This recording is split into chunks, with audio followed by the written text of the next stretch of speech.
1 Samuel 21, David pretends to go crazy. David went on his way and Jonathan returned to town. David went to Nob, to Ahimelech the priest. Ahimelech was alarmed as he went out to greet David. "What are you doing here all by yourself and not a soul with you?" David answered Ahimelech the priest, "The king sent me on a mission and gave me strict orders. This is top secret, not a word of this to a soul. I have arranged to meet up with my men in a certain place. Now, what's there here to eat? Do you have 5 loaves of bread? Give me whatever you can scrounge up." "I don't have any regular bread on hand," said the priest. "I only have holy bread. If your men have not slept with women recently, it's yours."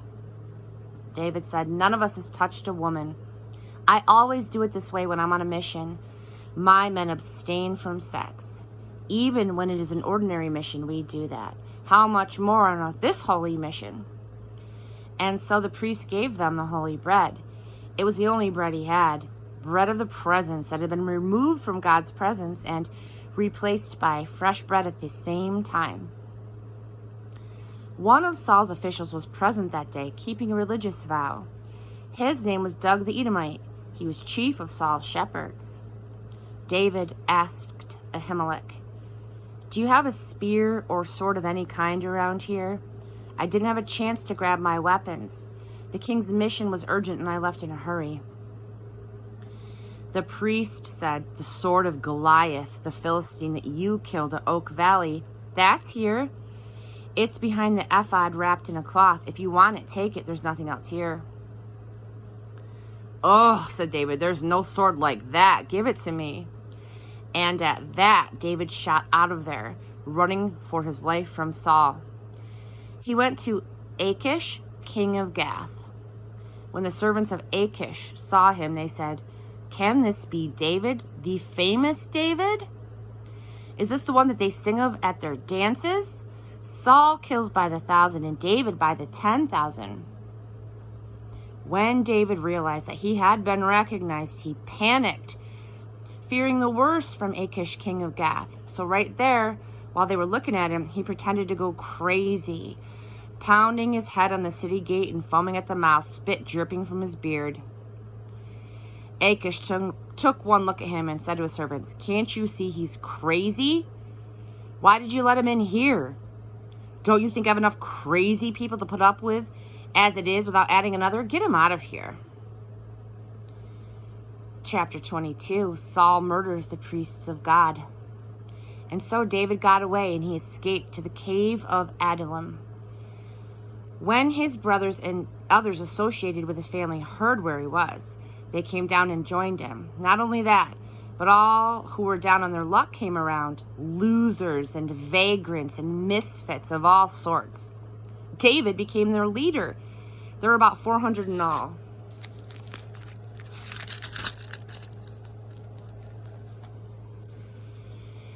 And then David went to Mizpah in Moab. He petitioned the king of Moab, "Grant asylum to my father and mother until I can find out what God has planned for me." David left his parents in the care of the king of Moab. They stayed there all through the time David was hiding out. The prophet Gad told David, "Don't go back to the cave, go to Judah." David did what he told him. He went to the forest of Hereth. Saul got word of the whereabouts of David and his men. He was sitting under the big oak on the hill at Gibeah at the time, spear in hand, holding court, surrounded by his officials. He said, "Listen here, you Benjaminites.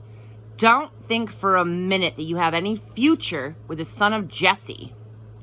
Do you think he's going to hand over choice land, give you all influential jobs? Think again. Here you are conspiring against me, whispering behind my back. Not one of you is man enough to tell me that my own son is making deals with the son of Jesse. Not one of you who cares enough to tell me that my son has taken the side of this outlaw." Then Doeg the Edomite, who was standing with Saul's officials, spoke up. "I saw the son of Jesse meet with Ahimelech, son of Ahitub, in Nob. I saw Ahimelech pray with him for God's guidance, give him food, and arm him with the sword of Goliath the Philistine. Saul sent for the priest Ahimelech, son of Ahitub, along with the whole family of priests at Nob. They all came to the king. Saul said, "You listen to me, son of Ahitub." "Certainly, master," he said. "Why have you ganged up against me with the son of Jesse, giving him bread and a sword, even praying with him for God's guidance, setting him up as an outlaw, out to get me?"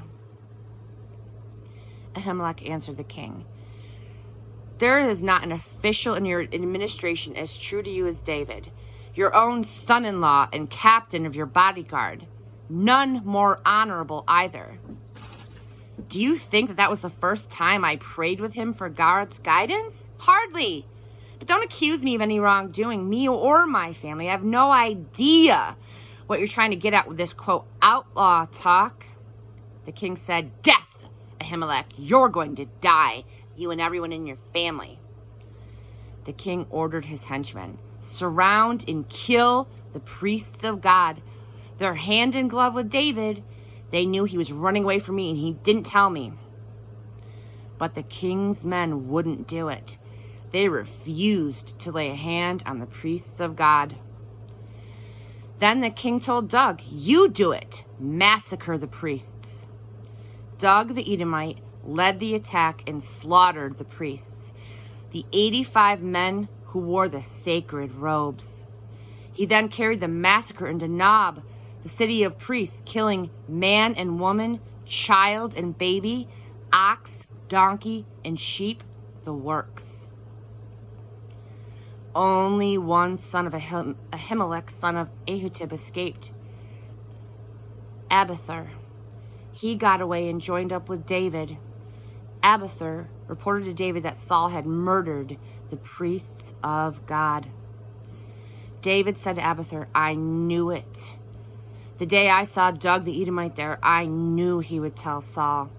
I'm to blame for the deaths of everyone in your father's family. Stay here with me. Don't be afraid. The one out to kill you is out to kill me too. Stick with me. I'll protect you."